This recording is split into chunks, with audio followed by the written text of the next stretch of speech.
गुरु गोविंद दो खरे काके लागू पाए, बलिहारी गुरु आपने गोविंद दियो बताए। जिस देश में ऐसा माना जाता है कि गुरु और गोविंद अर्थात भगवान दोनों एक साथ खड़े हो, तो हमें सबसे पहले गुरु जी को प्रणाम करना है। क्यों? क्योंकि बगल में जो भगवान खड़े हैं वो भी हमको कैसे पता चला, कौन बताए कि भगवान है वो? हमारे गुरु जी ने। इस देश में गुरु पे लाठी चार्ज किया जा रहा है। जिस हाथों से गुरु का काम है भविष्य को बनाना, उस हाथ को तोड़ा जा रहा है। उसके साथ अभद्र व्यवहार, उसके साथ ऐसा आतंकवादियों जैसा सलूक किया जा रहा है, घसीट के उसको बस में डाला जा रहा है। हम हमारे देश में बोलते हैं कि युवा देश का भविष्य है। अगर युवा देश का भविष्य है तो उस भविष्य को बनाने वाले कौन है? हमारे गुरु हैं।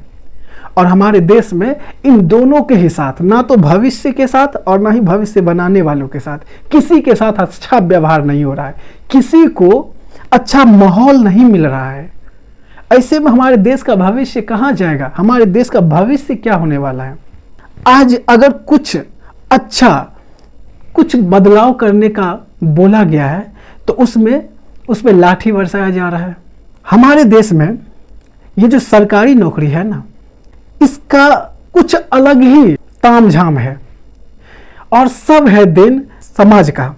एक समाज में अगर दो व्यक्ति हो, एक सरकारी नौकरी वाला और एक बिना सरकारी नौकरी वाला, चाहे वो बिजनेस कर रहा है या फिर कोई जॉब कर रहा है प्राइवेट, और अगर दोनों पहुंच गया किसी व्यक्ति के पास, तो सरकारी नौकरी वाले का जितना इज्जत रुतबा, जितना उसके साथ लगेगा कि देवता आ गया है, उसको कुर्सी दो, पानी दो, इतना पूछता है ना, एक समाज में अलग ही तरह का छवि बन गया है सरकारी नौकरी का, कि 10,000 ही कमाएंगे लेकिन सरकारी नौकरी करेंगे। और जब ये चीज़ें माइंड में घुसा रहता है तो ऐसा बच्चा ही 30 साल, 35 साल, 40 साल ऐसा लगा देता है सरकारी नौकरी में। अपने ज़िंदगी का आधा से ज़्यादा है जो है ना उम्र सरकारी नौकरी की तैयारी करने में ही बिता देता है।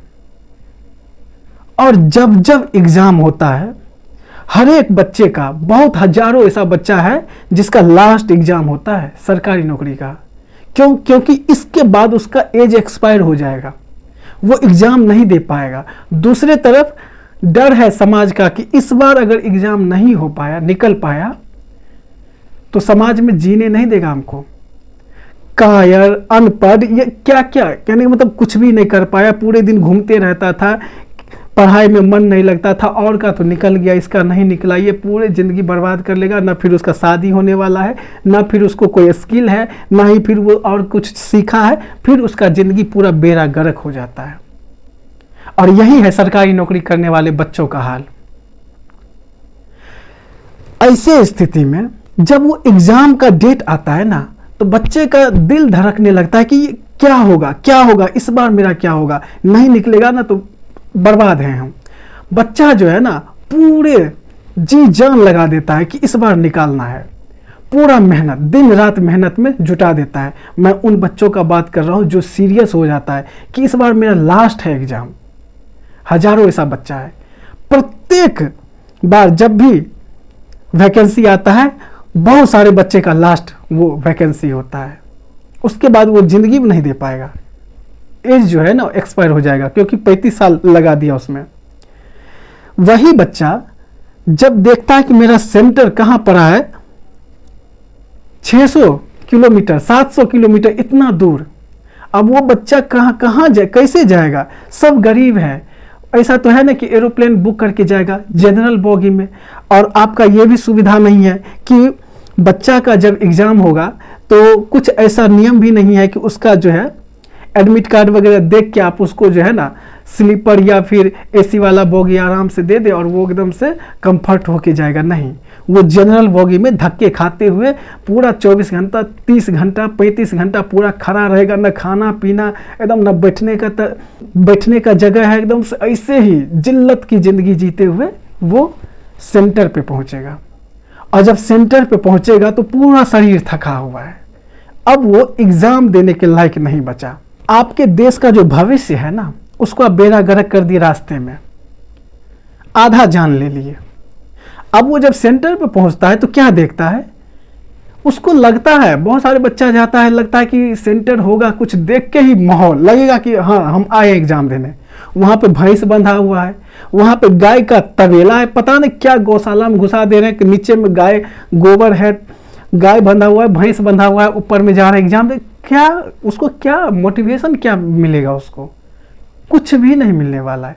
और जब वहाँ पे निरीक्षण करने वाले हैं जिसको पढ़ाई से कोई ताल्लुक नहीं है, डॉक्यूमेंट्स आपका वेरिफिकेशन कर रहे हैं, आपका निरीक्षण कर रहे हैं, जो रील बनाने वाले हैं, कहने का मतलब बच्चे देख के क्या सीखेगा? उसको क्या लगेगा कि मैं क्यों, यानी इतना मेहनत किस लिए कर रहे हैं? यानी हम पे जो कानून जमाने वाले लोग हैं वो रील बनाने वाले ही लोग रहेंगे।